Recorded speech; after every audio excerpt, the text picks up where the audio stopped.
Hello, ladies and gentlemen. This is Claudia Monicelli with another episode of Multiple Voices. My Multiple Voices podcast, true to its name, includes different series. For example, we have the Voices of Love, where we discuss relationships, the voice of empowerment, the voice of laughter and play, the voice of pleasure, and the magical voice of archetypes and how they change the way we live. But we also have the voice of memory that includes everything from history to discussions of past life regression. There's also writing voices, where we interview both seasoned writers and authors who have just started getting their feet wet with writing, and we learn what can work for you as potential writers. Our series called Voice of the Spirit discusses different forms of spirituality and religion. And then Channeling Voices is a series that covers what happens when you channel, but is also extended to mediumship. Take a moment to review this podcast if you've enjoyed listening, and leave a hearty 5 stars. I'd appreciate it. Enjoy your listening. Ladies, gentlemen, I'm here with another episode of Multiple Voices, and with me is the lovely Shannon Lawrence. Say hello, Shannon. Hello, everybody. To the audience. Shannon Lawrence is speaking to us from Colorado Springs in Colorado. And we were talking about Colorado right before I pressed record, and we'll bring part of that into our conversation. Who is she? Okay. This is one of my most interesting, how can I put it, episodes concerning writing.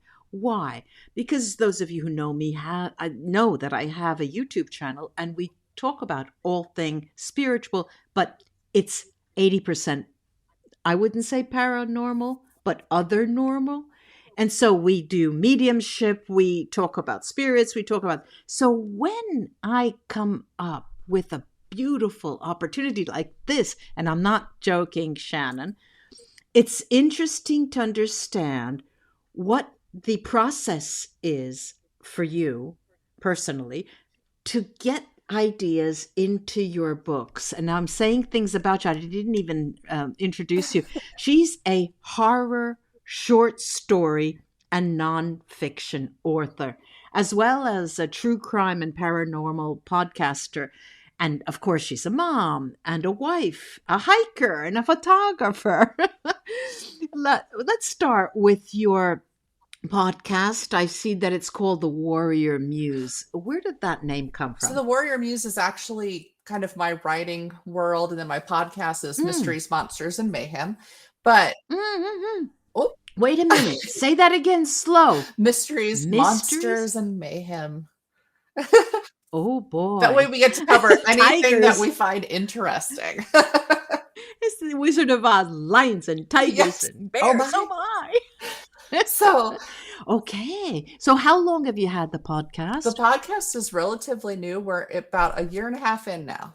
So, good. How many episodes do you have out? Just to give me an idea. Let me see. I think we're about to hit 70. Okay. So is it weekly. Once a week, twice a week? Once a week. Okay. All right. That sounds pretty right after a year and a half. Now, let's get down to the brass tacks. I read short stories.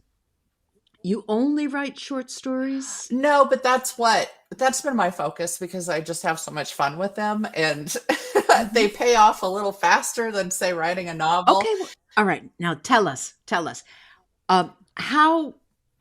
how long are short stories? Is there a genre template, maximum number of words? Do you have rules that you have to go by?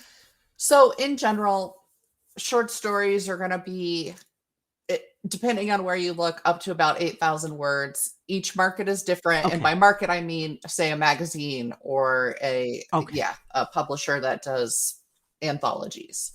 So, but typically we'll say about up to 8,000 words. And that in number of pages, if we're reading them in a hard copy? Ooh, that's a good question. Probably about... Well, because I would say 15, maybe 10, 15 pages. Yeah. Yeah, yeah. So about Okay. there, and of course they can be much shorter than that. Basically, 1,000 to 8,000 would be that. Below 8,000, or sorry, below 1,000 is going to be flash fiction sometimes, Uh-huh. and that'll have its own rules. Some of those might be Flash 100 words. fiction. Yeah, Hang on.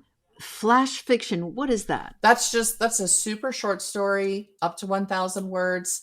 Sometimes it'll Oh, be 100 words, and oh, but it's still got to be a full it's story. flat. That's flash, all Oh right. yeah. Here, here you see it. Now you see it. Now you It's a don't. great way to work Oh, your writing muscles though, and learn how to put a story with a full arc, beginning, middle, end, yeah. and but get Right, that in the right. simplest terms possible and still make it interesting. So, Yeah, yeah. Let's say, well, let's go back in time. You work with paranormal things. We're going back in time. Um, where were you in high school? Were you in Colorado Springs or elsewhere? I moved here when I was 12. So, Oh, I've been here the vast majority of my life at this point. she's laughing. But Is it still cold there? Has spring come? it's super sunny here. Here's the thing. So because it's so dry, we're so high Yeah, altitude. I live at yeah. 6,500 feet, and I don't remember how Oh, many meters that is. that's okay. We get that. Okay, it's It's high. up. Yeah, It's yeah. higher than the mountains in the places I lived before. And the mountain that I can see from my front window, Pikes Peak, is over 14,000 feet. So, Okay, so you have a very good perspective up there. yes. Let's say that. Yeah. So, Okay, so because it is so dry and so high, if it's high and dry. yeah, it feels warm as long as there's sun down to a pretty low temperature. So Uh, we're pretty lucky. uh-huh. Like we'll be walking Oh, around in, you know, a t-shirt and sweatpants or something in temperatures that would be really cold somewhere else.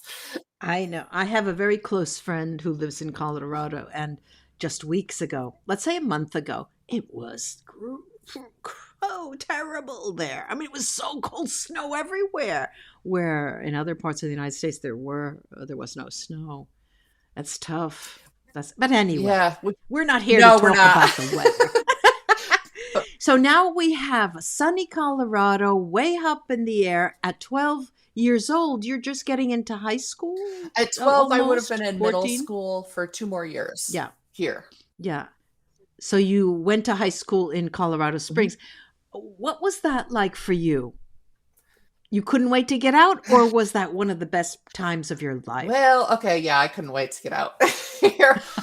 Most people. Yeah, I Yeah, know. I went to our high school was on kind of a military base here. There's a lot of military bases in Oh, Colorado yeah, Springs and surrounding, yeah. to be clear. And so ours was on Hmm. an Air Force Academy. And then our high school was there. You Oh, did not have to be Air Force to go there because I wasn't. oh. Ooh, So, so you were sort of an outcast almost, um, but there were other people who weren't oh part of yeah, the most of them academy were life. not part of the academy life. Okay. My Hmm. problem personally was that most of them were also well off financially, and I Uh-huh. wasn't. I see. Ah, So uh-huh. that was a problem here. So that was sort of a social difference that you felt right away. Oh yeah, That's very common in high yeah. school. It's very common. All right. Now, did you get the seeds of your writing career in that period? I I mean, were definitely you was good in starting to do English, it. Oh creative, yeah. you know? Oh, I had a you lot were a of nerd. well, no, I had a lot of teachers that were really great about encouraging my writing, starting in Good for them. Good for them. elementary school in those first Ooh, yeah. So I had some that's really great great. teachers. Oh, that's fantastic. Amen. And not many people can say Yeah. that. Okay. So now, let's say jump forward a little bit. You're getting out, you're getting your high school degree. And you know, were you one of those people that you knew what you wanted to do? You knew where you wanted to go? Oh, sure, and I didn't do any of it. But boy, I knew what I was gonna be though. Well, what was high on your list then? I wanted to be a surgeon. Oh my God, I thought you were going to say an astronaut. No. I wanted to be a surgeon. And then I got through high school in those years and went, boy, I don't want to do this for 8 more years. Or Right. That's it that. was about the schooling, really. I was like, I'm gonna do some other But things. that's funny. It's funny that you mention medicine Mhm. and it would have been, something you could have. But then I ask and I go right to the writing. You could have incorporated that in your writing. Oh yeah. Have you ever? Oh, Well, yeah, because that was a interest to me anyway. And I'm not a person who gets squeamish about, say, mm, medical things or anything like that. uh-huh. So, sure, there's been things that find their way in there that were just Give us things an that I example. looked Give at. us an example. Um, well, this isn't about surgeons. The first thing that pops to mind, I wrote a story about, and it was a horror story, short story about Uh-huh. Siamese twins, where one of the twins dies before the other Oh, one. I know. oh, But I got the because I found out the famous twins that gave the name Siamese, because right. they were, of course, now it would be Thailand. But Mm-hmm. one of them died first. And I was absolutely Yeah, horrified to think about the fact yeah, that one of them had to be alive while attached to this person that they'd obviously been right, so close to their right. whole lives. And what would that even be Yeah. like? Now they were What would it famous, even be so they weren't like? alone, Yeah, but in my yeah. story, the person is alone and Yeah. and experiencing it and trying to get help. Hmm. So, There's um you're making me think now as you speak. A while ago, I can't remember what it was, but there will be the voice of horror in the series of my podcast, and I can't remember the name offhand. But it was a man who came in and he was a horror expert, mm, a historical horror expert. And so we got the background, the psychological background of why horror is so appealing. The people who cover their eyes but they can see through their eyes, and everybody loves that, being on the edge of your seat and oh my god, no, but they look. And so there is a huge appeal, a psychological appeal. But you mentioned paranormal, and paranormal and horror are really two different genres, and they're two different audiences almost. Do you just dabble from one to the other? Do you concentrate sometimes on one or then on the other? yeah, I go all over the place. I mean, it helps that that's just how I am as a person Call a too. spade a spade. I go on. All over the place. It's Well, because all sorts of things can inspire it. Just like that story I talked about was inspired because I happened to read about the famous Siamese twins and hear right. that detail, and Yeah. that detail stuck with me. It's whatever sticks with me. Uh-huh, And uh-huh. it can be, I could be watching a movie or reading a book and have an idea spring from that, or a newspaper article or a news story. Yeah. Yeah. Well, let's go now and talk because you also do nonfiction or you did Mhm. nonfiction. What does your nonfiction consist of? My nonfiction book was actually the business of short stories. So, because Ah, everybody's all about novels all the time, and mm-hmm, I came up obviously in this career getting taught about that, but nobody was talking about short stories. And I mm-hmm. love the form, I love the short form, I love the gratification, the immediate gratification from that, because Like a instead of, piece of oh chocolate. yeah, Yeah, and yeah. the whole process is just, it's fast, it's a roller coaster, it's up and down. And I wanted to make sure people knew that there's other options. If you don't want to be a novelist, there's other things that you can do. Uh-huh. And so I took what I've learned so far and put it in that book. And where do these stories end up? Do you have, say, certain magazines, or they change all the time? What is the market like? The market, so specifically for horror and paranormal type things, the market's really good for short stories because Mhm, it lends itself to that. Horror in a quick bite, you can keep the suspense going, versus in a mhm. novel where you're going to have to pull back from that suspense a lot more, right? The pacing's going to have to be different. So it really lends itself to horror. But I send out my stories to magazines and anthologies, and there's always plenty of them out there. Another one that lends Ah. itself to that mystery, there's a lot of short story Mhm. publications out there too. Mhm. And do you mind me asking, how is that genre, that size, paid for? By the word, by the length, by how is that It work? really How does that varies, work? and that's one of the things when you're looking at getting into it. When you're looking at where to send your stories, you also need to consider how much you want to be paid for it and whether Uh-huh. you'll take less than that.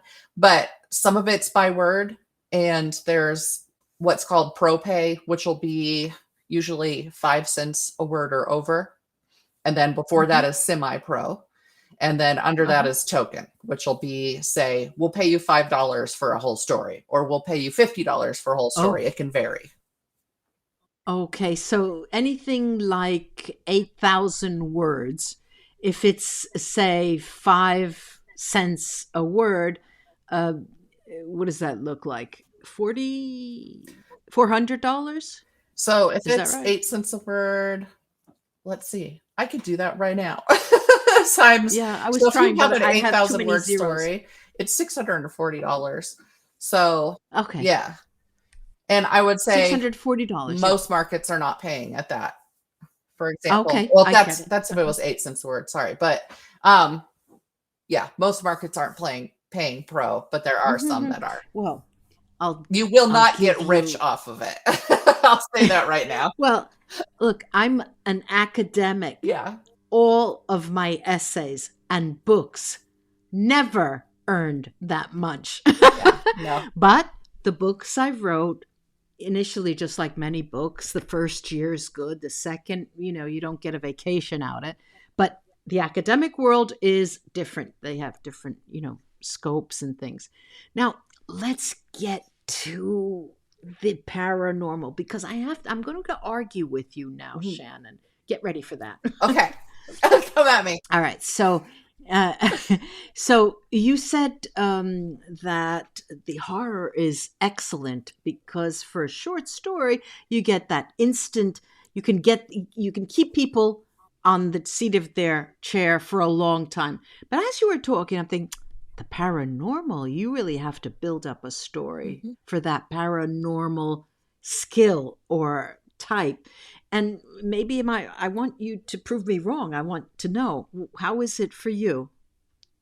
For in terms of building Par- up the suspense. Paranormal stories. No, but how are you able to create a short story with a paranormal theme? Is it a thriller or a romance, Oh, paranormal romance? absolutely. What You can what do kind? that with any of those. And yeah, different things are going to feel different. So, example, if I'm writing a story with a monster in it versus a story with a ghost in it versus a story where it's all psychological, like waking up with a dead twin attached to you, I it Uh-huh. runs the gamut.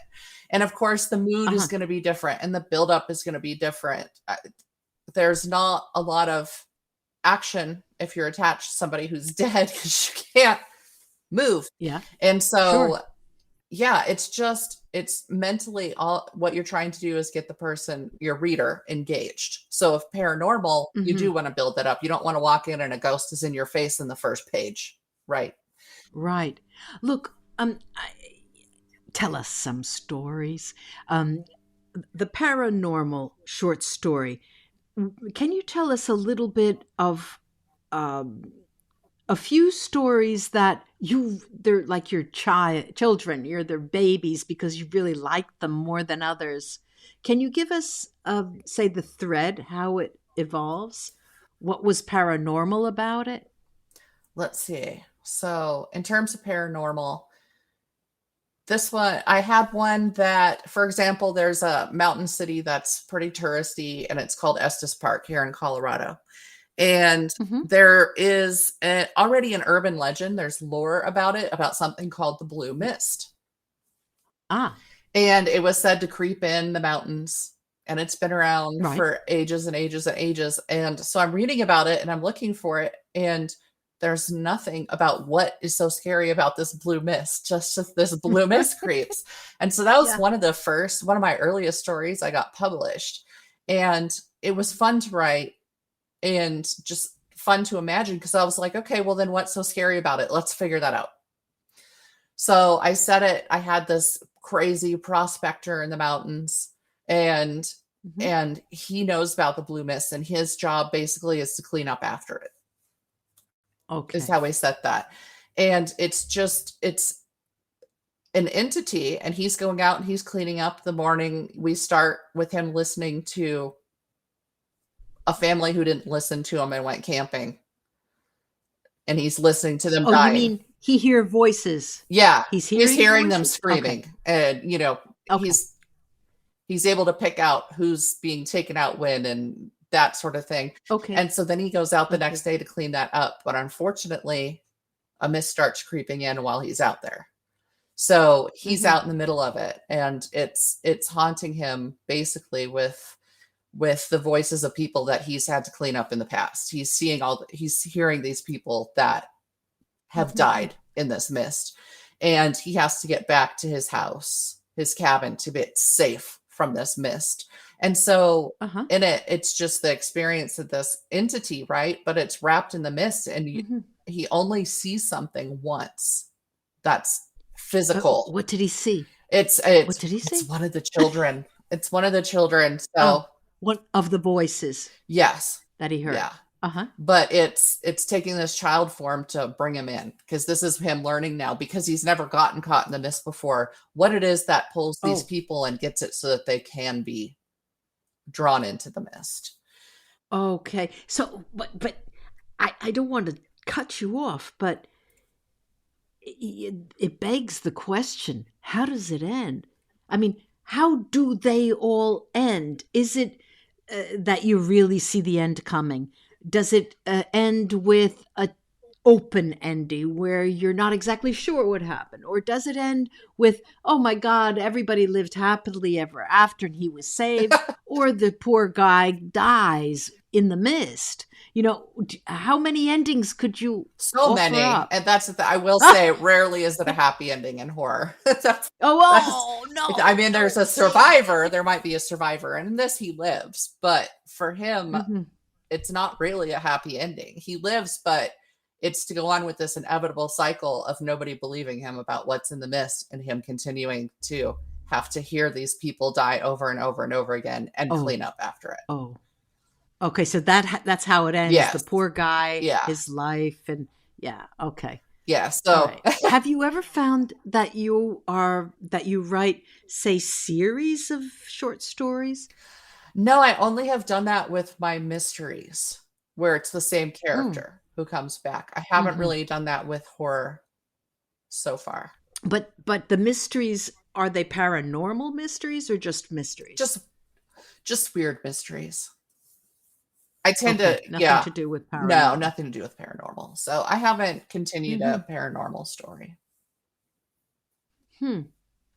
Interesting. No, I'm looking at you and wondering, you how you try to see the wheels that turn in somebody's head and figure, well, where's she going next? And what is she going to do now? Because, and so I'll ask you, uh, all right, we hang up, right? We're going to hang up, the interview ends. And in Colorado, what time is it? It's It's 12:30. uh, Right, Mhm. 12:30. So you have the whole day really. And how do you organize your day for writing? Do you set certain time slots aside? Are you disciplined? No. I love I'm you. definitely not disciplined, but I call myself a sprint writer because Oh, I can get a lot of words on paper because there's always things in your head. yeah, I'm sure. sure even as a nonfiction writer, you're still thinking through Of what course. you're going to write Of about, and course. that's going through your head and it gets processed a lot. Yeah, And yeah, yeah. so yeah, that's happening with me all the time, and by the time I can sit down, then it's like, all right, which one am I going to sit down and work on right now? Which one is drawing me the Yeah. most? But no, I Right, don't have a right. definite time. I don't necessarily write every day. I might write just a lot in a few days and then Yeah. go a certain period of time not. Right. go up on the mountain. Yeah. you know, you said you never stop thinking, Hmm. and it keeps coming and it keeps coming. It made me think of your experience as that book, the Hmm. nonfiction, and writers. We know that, oh, this could be said better, and you just keep revising, revising, revising. It's so hard to just end it. With short stories, I imagine that's different. The baby comes out faster. Is Yeah, that it right? does. It does. It So does. as long as, 'cause, for example, I don't plot, so it's boom, it's just gonna come out on the paper or it's not. Hmm. Ah, so you may wake up and think of the storyline, but then it takes a life of its own. Is that what you're saying? Yeah. I don't usually go in knowing how it's gonna end, for example, or even what I'm Okay. gonna come How up with. long? How long does it take you to write, say, those 8,000 words? Can you get that done in a day if you're, I you know, I if have it's written a on your mind? story, say I went for a walk one time, had some Hmm. guy freak me out because I go for late night walks, and he just happened Hmm. to loom up off of his lawn where he must have been messing with a sprinkler or something, but in the middle of the night, somebody looming up, that's freaky. Yeah. And Yeah. I came home from that walk and knocked out what probably turned out to be, I'd say, like a 5,000 word story that night Uh before I huh. went to bed. So that was Hmm. a matter of hours, but that was me just focused and Uh huh. going. But Right. it can Right. take So, days. yeah, sure, sure. And the revising process is just so grueling. But the way you talk, it sounds like there's very little revision in the process that you use. That when you have the story, it just goes down as if you have the right register for the words and all of Mhm. that. Um, is that the case, or do you find yourself revising some I of those I stories? will I will revise them some because there's gonna be something where I read back through and I'm like, this could be worded better. This could be Right. I didn't connect Yeah. these 2 things, maybe. Right. Or I was going somewhere completely Uh-huh. different and then Uh-huh. took a U-turn.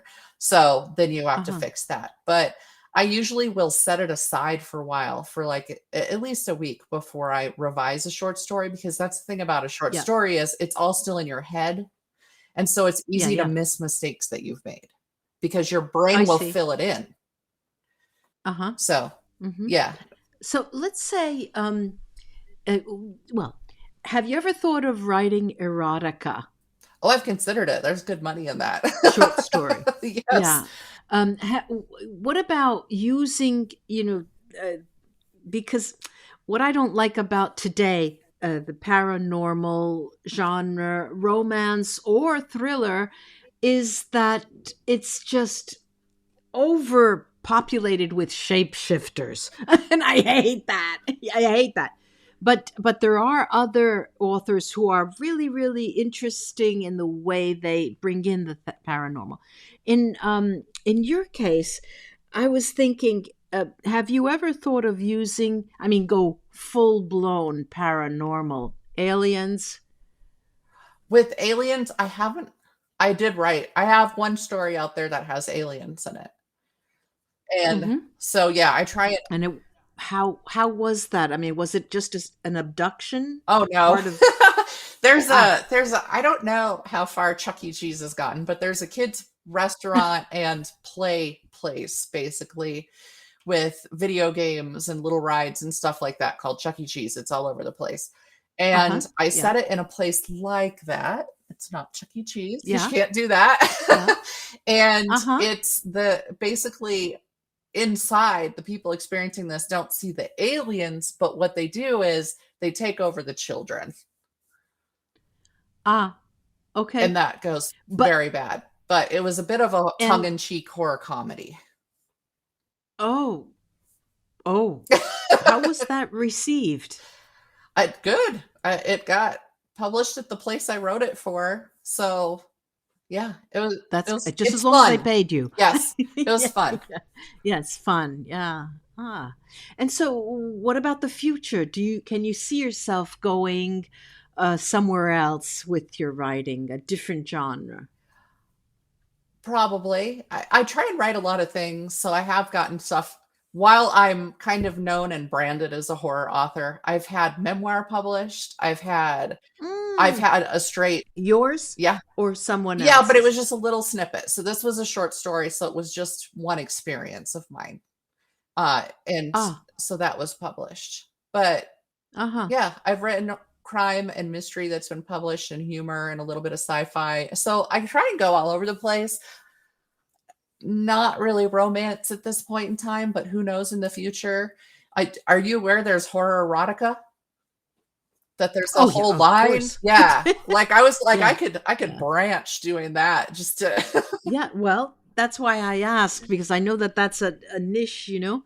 Mhm. It's not my cup of tea, but I'm really in the paranormal. I think just last week I had a guest on who is a forensic Oh, psychologist, and she was talking about how the TV series, novels, and a lot of media just don't get it right. oh, I bet. They don't get it right. For example, one example was um, they were in a prison. She had worked in quite a number of prisons, and the investigator found out something, and then he picks up his mobile and starts talking to his chief or whatever.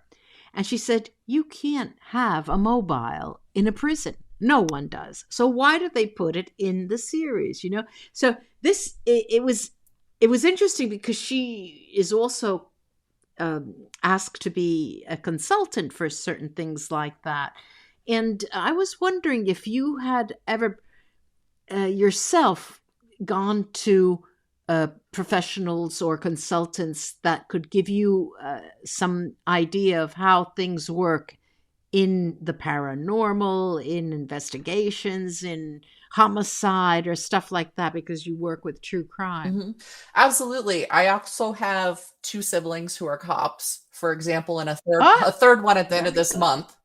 And Mm, not a direction I was ever gonna go, but that's 3 of my 5, my 4 siblings.